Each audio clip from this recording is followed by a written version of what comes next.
In today's video, I'm going to teach you how to enable Salesforce MFA, or multi-factor authentication, in Salesforce.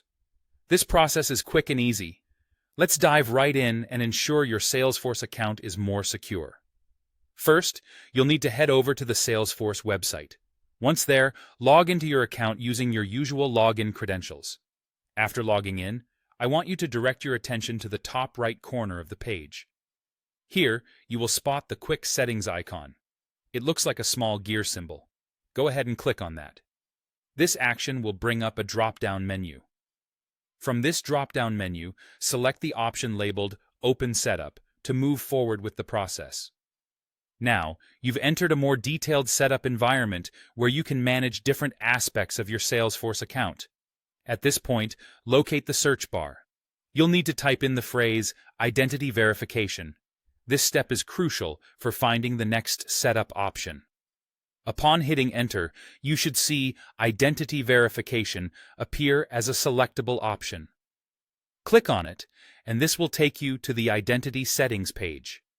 Here is where we'll enable multi-factor authentication to add an extra layer of security to your account.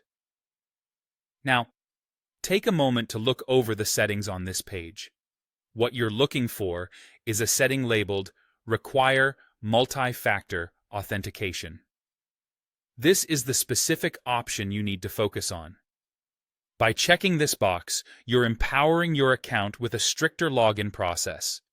This setup means that, besides your password, you will need another form of verification to log in, a step that greatly improves the security of your Salesforce account.